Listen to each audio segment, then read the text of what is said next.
In the past two modules, we looked at expectation damages and reliance damages.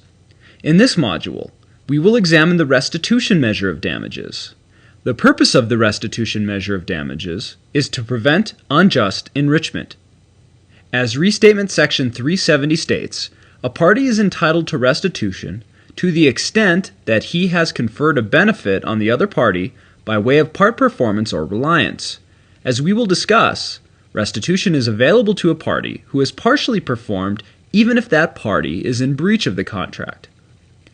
Again, as we saw with reliance damages, you should avoid confusing the restitution measure of damages with the cause of action called restitution, also called unjust enrichment or any number of other names. Restitution, the cause of action, is not technically speaking a part of contract law, although it is often invoked in the shadow of contract law. For example, where one party has performed under what it mistakenly thought was a contract, he can recover under restitution for the value of the benefit rendered. The restitution measure of damages always applies when the claim is based on a restitution cause of action, but the restitution measure of damages can be used even when the cause of action sounds in contract. Section 373 sets out the general rule. In the case of a material or total breach, the injured party is entitled to restitution for any benefit that he has conferred on the other party by way of part performance.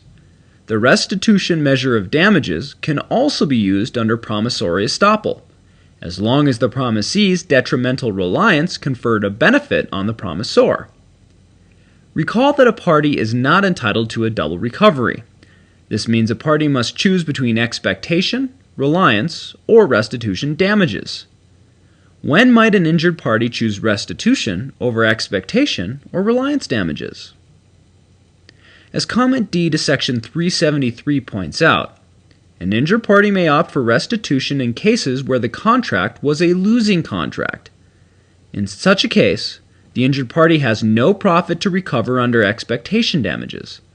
Moreover, she may not be able to recover all of her costs under reliance because, as we discussed in the reliance damages module, in the case of a losing contract, the breaching party is entitled to reduce the injured party's recovery by the amount of her loss.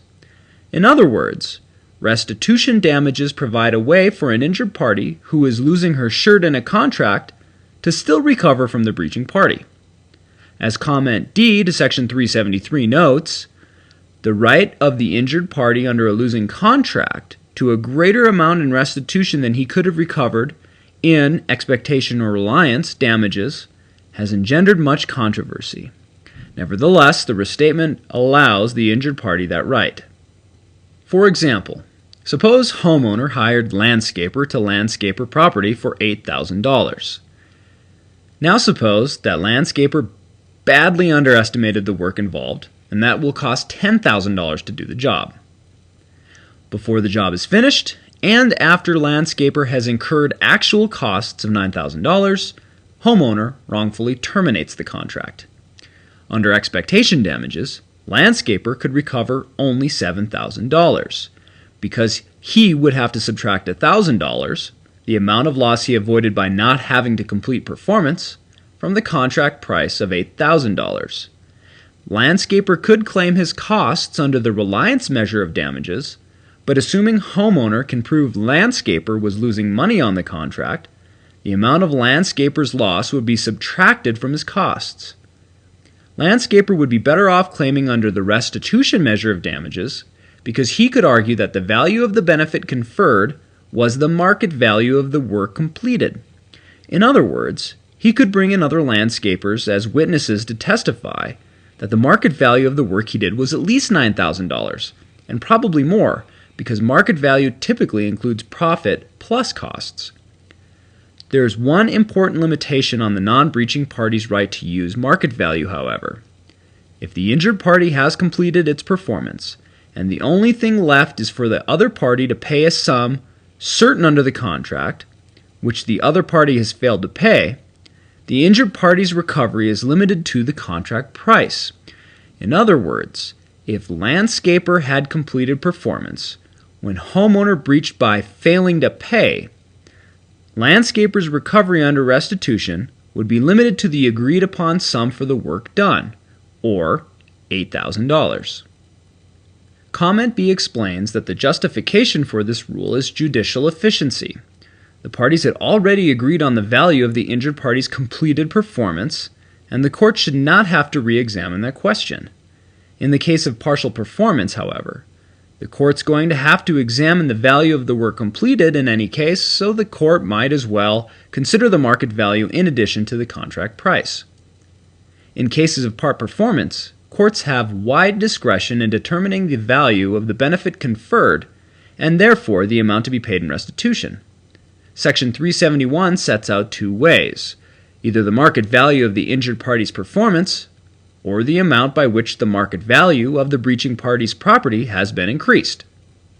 For example, contractor agrees to repair owner's roof for $3,000. After contractor does part of the work, owner wrongfully terminates the contract. Let's assume the market value of the work contractor did is $1,800. In other words, it would cost owner that much to hire someone else to do the same work. And also assume that the value of the owner's property was increased by $1,200 due to the partially completed garage. Because contractor is the injured party, a court could award him the more generous amount, or $1,800. In real life, as opposed to hypotheticals, determining the market value of the work performed can be difficult. A court can look to the contract price and attempt to apportion the contract price for the work done. For example, if the contract price for the new roof is $3,000 and one half of the work is done when the owner breaches, a court could say that the value of the work completed is $1,500. But the contract price is only evidence of the value of the work completed. It is not conclusive.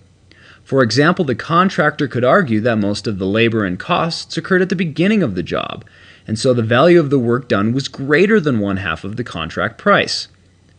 So far, we've been assuming the plaintiff is not the breaching party. But what happens if the plaintiff breaches the contract after partially performing?